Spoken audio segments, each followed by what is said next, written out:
All right, I could pick that as a lookout. Last time I forgot my signal mirror. Let's see what I've got here. Binocs, my mirror, definitely got the sunscreen, batteries. Good position here, nothing obscured, but man, what a hump it was to get up here. There's a lot of continuous fuel. That's gonna probably be a big problem if the fire gets up into there and then starts moving through. Starting to see some scout clouds out on the horizon. Thunderstorms might be today. That crew keeps going and punching line all the way around. I think we're gonna have to think about getting a new safety zone. Yeah, from up here, boy, I've got really good comm with division, with the ICP. I can hear dispatch pretty good, so I'll let them know if I can be a human repeater for them. In selecting a lookout, it basically looking for someone starting off with a good background in fire behavior. And another thing is just having common sense.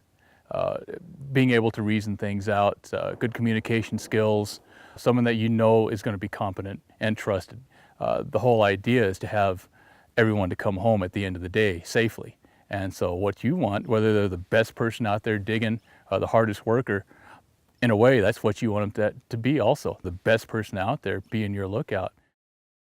Where to place a lookout is one of the big things. Is it a point to where you can see the whole fire? Is it a place to where that it's going to be safe enough for the lookout if something does happen? And how long will it take you to get there? How long will it take you to get out? Along with that, you've got a plan to be out there for quite a while.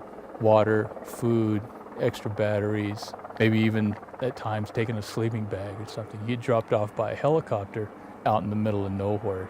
It's one of the strangest things to know that you're being left out there overnight and you don't have enough stuff to deal with it. Roving lookout can be used in a lot of situations. Most people think of lookout as being on a faraway place. Maybe you're doing a long burnout and you've got to have someone that can see the whole show and move along and watch for things as you're moving. Another thing could be a roving lookout within the fire itself. Maybe just in those certain instances where they are in a dangerous spot. Maybe it's for rolling rocks. Maybe you're in a snag patch, but have that as a dedicated person to do that, not having their head down and looking up every few minutes, because it usually happens whenever you look away. Safety zones are a big thing that lookout should be aware of. And the other thing is, where are they in location to the crews? And where are they after the crews start moving through the woods? Can they get back to that, or do they need a new safety zone? And just in case your route to the safety zone is compromised, the lookout can give good feedback and say, well, no, your route to the safety zone is compromised. I see another place over here. They can guide you to a new one. Using aircraft as a lookout is okay for a short time. And short time, I mean from a minute to maybe 5 to 10. And just for that, for being like a scout. Looking out, maybe you see something over the ridge. Is there something here that you can see, but nothing to really rely on, because aircraft, they can't see a lot of stuff at times from one good vantage point. They're moving all the time. They have to go back, they have to fuel up. So generally, I do not like to use aircraft as a designated lookout. Walking up to the lookout spot, mainly, start thinking about the fire behavior that's going to happen here later on.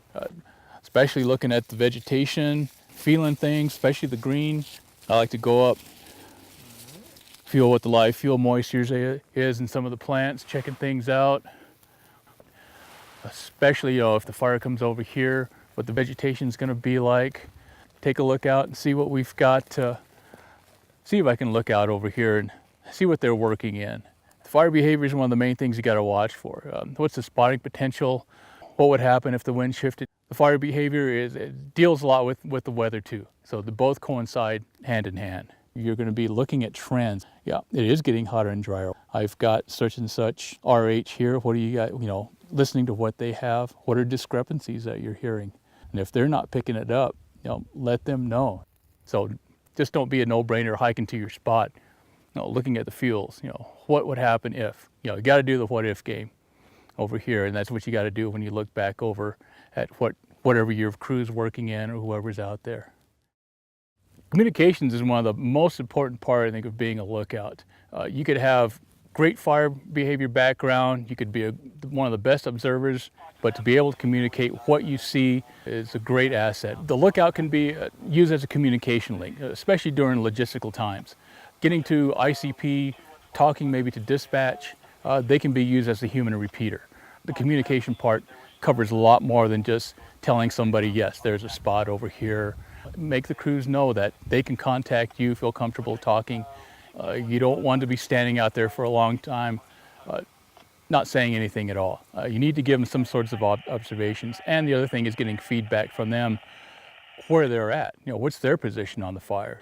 If you start listening and somebody keeps calling somebody over and over and there's no repeat, break in and say, hey, I can either be the human repeater, or maybe they're on a different channel, maybe they're talking to someone else. You have to be observing not only with your eyes, but with your ears at the same time. You've got to know your way around how to deal with the radio, how to change frequencies, not cloning the radio, but being able to put in frequencies, know whether you're working with narrow band, wide band, and a lot of times you're working a fire without an IAP. They don't have those frequencies. And sometimes it's either communicated over the radio or either at a briefing right off the bat. That's one of the most important parts, being able to switch back and forth and putting in a frequency really quick. Most crews have their own little internal channel to talk on when they're doing things. You don't necessarily have to monitor that, but being careful. They usually have a lot of good information of what's going on, and a lot of times that's not being communicated outside of that crew or outside of that little area, where it could be critical to people either on both sides of them or to the whole fire overall. To have someone state that from that crew, either the crew boss or even one of their lookouts, being in communication with them is real good. If you see something that is going to happen right away, or you observe something that might, you're not sure of, it's good to let the crews know as soon as possible. The timing can be a real critical factor. It could mean the difference between walking away from it and getting in a safe place to the point of running away, and maybe sometimes not even getting out of there. So the best thing is not to wait until the last minute, until you think that it's going to either take off or it's not going to do this, do that. If you need to communicate something to the crew, do it quickly as possible so they have time to react to it. And being a lookout is not the sexiest job, but it is the most important. We need to change the idea that the lookout is just some slug out there that's nobody wants on the fire and they can get rid of them somehow, to the point to where, yeah, I want to be the lookout because it's the most important job that I have out here. Everybody can do different jobs on the fire, no problem. But being the lookout is definitely a specialized job that you're using a lot of your knowledge and the things that you know to help keep people safe.